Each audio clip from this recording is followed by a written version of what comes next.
Pasca kekalahan menghadapi Arab Saudi, Patrick Kluivert dan Jay Itzes ungkap strategi timnas Indonesia versus Irak yang akan digelar pada Sabtu 11 Oktober. Dengan kekalahan 3-2 yang dialami oleh timnas Indonesia, membuat pertandingan menghadapi Irak menjadi sangat krusial.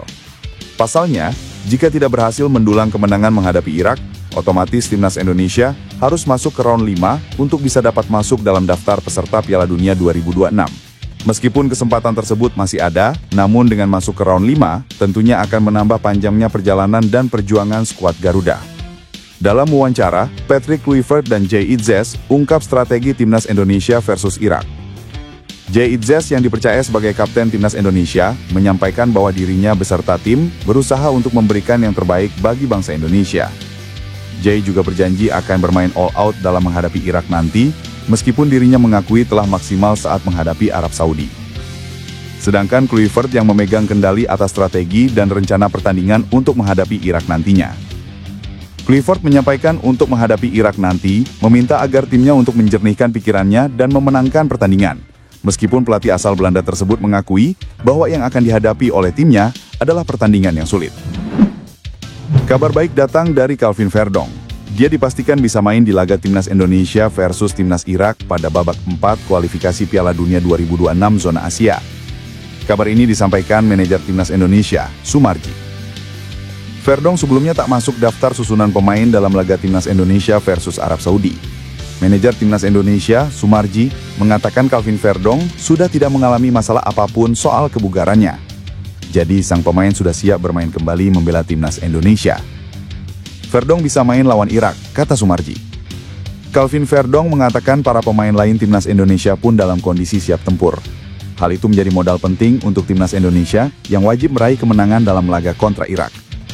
Saat ini timnas Indonesia berada di dasar klasemen grup B dengan 0 poin, sedangkan Irak di posisi kedua karena belum melakoni satu pun pertandingan. Sementara itu, Arab Saudi berada di puncak klasemen dengan 3 poin.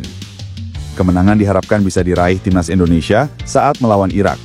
Sebab, hanya kemenangan yang bisa menjaga peluang timnas Indonesia lolos ke Piala Dunia 2026. PSSI kabarnya akan menambah pemain naturalisasi baru untuk timnas Indonesia. Satu nama yang jadi bidikan, yaitu pemain Ajax Amsterdam, Tristan Gooijer. Tristan Gooijer bermain sebagai bek untuk klub raksasa Belanda, Ajax Amsterdam. Pemain 20 tahun itu dipinjamkan ke klub yang diperkuat Feyenoord Reinders, PEC Zwolle, pada Agustus 2024 hingga akhir musim ini. Di level internasional, Gooijer pernah membela tim kelompok umur Belanda. Dia belum pernah tampil di kancah senior bersama Oranje dan berpeluang pindah ke warganegaraan. Gooijer memiliki darah Indonesia dari neneknya yang berasal dari Maluku. Statusnya tersebut membuatnya punya kans tampil berseragam timnas Indonesia di level senior. Melansir media Belanda, Football Primer, PSSI sudah menghubungi Tristan Gooijer untuk kemungkinan naturalisasi. Federasi berharap bek lahiran Blaricum Belanda jadi amunisi baru untuk skuad Garuda. Gooijer sebelumnya telah menyatakan minatnya membela negara tanah air leluhurnya tersebut. Saya sangat menghormati cara sepak bola dialami di Indonesia, dan saya melihat pertumbuhan yang dialami oleh tim nasional. Saya tidak mengesampingkan apapun untuk masa depan, kata Gooijer.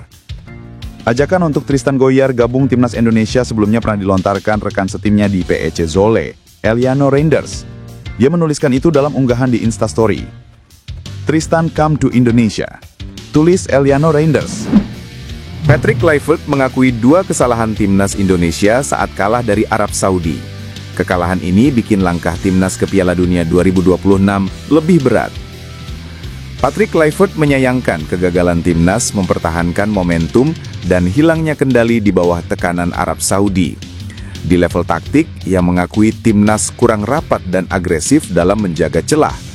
Ini yang dimanfaatkan para pemain Arab Saudi untuk melakukan kombinasi dan menusuk. Saya rasa kami tidak menjaga ruang antar lini dengan bagus, sehingga pemain sayap mereka bisa masuk dan melakukan tusukan pada pertahanan kami, ungkap Kluivert.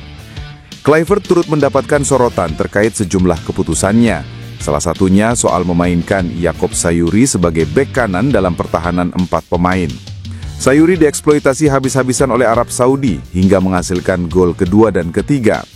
Sintayong pernah membuka peluang untuk kembali melatih timnas Indonesia. Hal itu diungkapkan STY jauh sebelum resmi didepak Ulsan HD. Pada Kamis sore WIB, Ulsan HD mengumumkan bahwa pihaknya telah mengakhiri kerjasama dengan Shin Tae-yong. Kini Shin Tae-yong Kun berstatus pengangguran alias tanpa klub. Menariknya, STY sempat pernah mengaku bahwa dirinya bersedia untuk kembali melatih timnas Indonesia di masa depan. Hal itu diungkapkan STY pada Agustus 2025 lalu. Saat itu, sang pelatih asal Korea Selatan tersebut menyebut tak menutup kemungkinan dirinya untuk kembali menukangi skuad Garuda. "Saya tidak menutup kemungkinan untuk melatih timnas Indonesia lagi," kata Shin Tae-yong. Lebih lanjut, juru taktik kelahiran Yeongdeok itu mengatakan bahwa dirinya banyak berhutang pada supporter timnas Indonesia. Ia menilai fans Garuda telah memberikan segalanya saat masih melatih. Karenanya STY masih membuka peluang untuk kembali menukangi skuad Garuda jika PSSI memberikan tawaran lagi. Pertanyaannya, apakah PSSI masih mau menggunakan jasa Shin Tae-yong? Satu hal yang pasti, saat ini timnas Indonesia masih dilatih oleh Patrick Kluivert sejak STY dipecat PSSI pada Januari 2025 lalu. Patrick Kluivert dikontrak 2 tahun dengan opsi perpanjangan.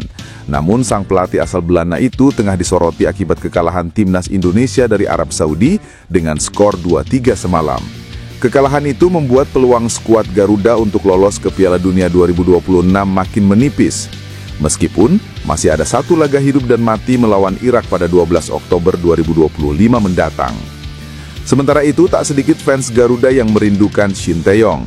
Mereka berharap sang juru taktik berusia 54 tahun itu bisa kembali menangani skuad Garuda di masa depan.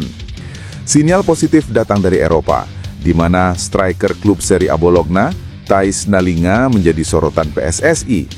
Setelah Dallinga dikabarkan menghindari pertanyaan seputar kemungkinan membela timnas Belanda, rumor mengenai ketertarikan PSSI untuk menaturalisasinya kembali menguat. Dalam sebuah wawancara, Dallinga secara terbuka menyatakan fokusnya saat ini hanya pada penampilan bersama klubnya. Sikap ini direspons oleh publik dan diyakini menjadi celah bagi PSSI untuk mendekatinya. Dallinga dinilai bisa menjadi solusi untuk lini serang timnas Indonesia dan bisa jadi tandem ideal penyerang andalan oleh Romeni. Jika proses naturalisasi ini terwujud, Dallinga berpotensi besar memecahkan rekor sebagai pemain termahal dalam sejarah timnas Indonesia. Dengan nilai pasar yang ditaksir mencapai 208,58 miliar rupiah, kualitas dan pengalamannya bermain di liga-liga top Eropa seperti Ligue A dan Serie A menjadi daya tarik utama. PSSI berharap kehadiran Dallinga dapat meningkatkan kekuatan dan kedalaman skuad timnas Indonesia di level Asia. Kualitas dan naluri mencetak golnya dianggap sebagai investasi jangka panjang untuk menghadapi persaingan. Pelatih timnas Indonesia Patrick Kluivert meminta para pemain untuk tidak menundukkan kepala. Garuda harus bangkit dan menang melawan Irak. Timnas Indonesia kalah 2-3 dari Arab Saudi pada laga pertama ronde 4 kualifikasi Piala Dunia 2026 di King Abdullah Sport City, Jeddah, Arab Saudi, Rabu. Kekalahan ini membuat peluang Indonesia menipis untuk lolos ke Piala Dunia. Meski begitu, Patrick Kluivert menyerukan kepada timnya untuk segera move on. Ia menyebut bahwa asa itu masih ada jika Indonesia bisa mengalahkan Irak pada laga kedua, Sabtu. Skor 3-2, kami menghadapi tim yang bagus. Kami tidak akan menundukkan kepala. 3 hari lagi kami akan melawan Irak, kata Kluivert. Patrick Kluivert juga menegaskan bahwa pemainnya tidak layak disalahkan dalam kekalahan dari Arab Saudi.